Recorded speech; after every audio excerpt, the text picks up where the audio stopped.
guys? Paul Reaper Banasiak and the Muay Thai guy, Fagan. I want to welcome you to the low kick series. Over the next 5 videos, we're going to be covering different aspects of the low kick, different styles, knockout combinations, and counters. In the first video, we're going to be going over multiple low kick styles for every body type and fighting style. The first low kick style is the Dutch low. It's aesthetically pleasing, it is low commitment, it keeps the guard nice and high, so it can flow into combinations rather well. You don't have to commit as far, so the recovery is not as long. But the con is that it's actually not as damaging as it aesthetically looks.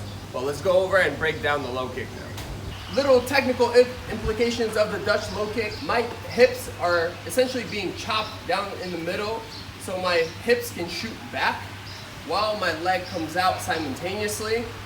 The guard stays up. I like to tuck my shoulder slightly for a little bit more pop from my hip. That way, if I do miss, my kick is not as far committed and I can return it back to my neutral stance. Okay, so the Dutch low looks something like this.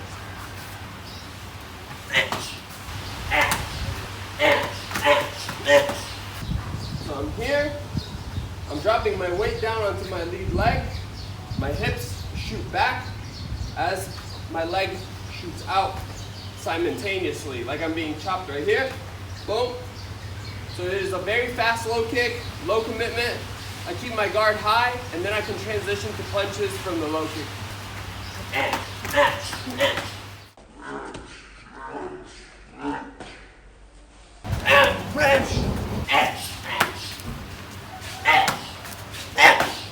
The second style is a pendulum kick.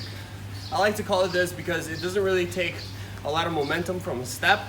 Instead, I'm using my own body as a pendulum, keeping my core really tight. So this one is better for longer fighters, counter fighters, and going against aggressive punchers. That way you stay long on the low kick.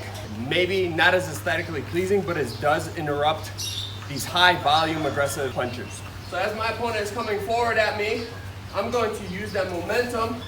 As soon as I feel his weight shifting towards me, I'm going to do the same by shifting my head offline. This shoulder is connected to this hip, using the cross-sectional area right here in my core to let this hip go. So if I'm going for the outside kick, I am shooting my lead shoulder back and my rear kick comes out simultaneously.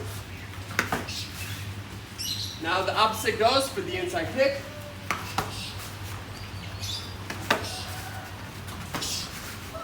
As you can tell, my head is swaying away from the target. Less likely that I'll be hit with these volume punches. If my kick is hard enough, as my opponent steps in with his punches, it'll interrupt his footwork as he is coming forward aggressively.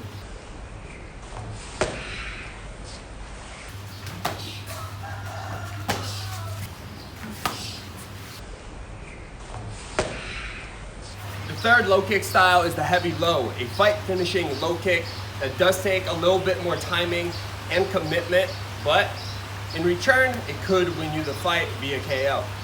This kick is really good against aggressive punchers that throw straight punches, so perhaps they're a little bit more technical. What I'm going to do is, as Sean is throwing his left hand, I'm going to step my head off center line, and then the kick is going to come down on top of the thigh in a very heavy manner. I can do this as I'm eating punches and returning, or as I'm timing my opponent who's coming with straight punches.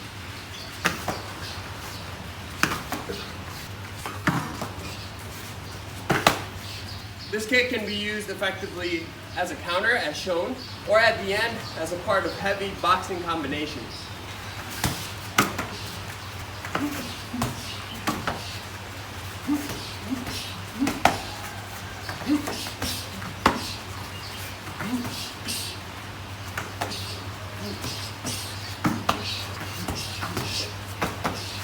As you can see, I'm using a lot of my body weight transfer to create power for the low kick, stepping from my left to right. I hope that you guys enjoyed the first video in the series, but we are just getting started. So make sure that you subscribe, like this video if you did really love it, and then watch next week's video, the second one in the low kick series. There they go, they're starting to add up. Blaow is not liking them.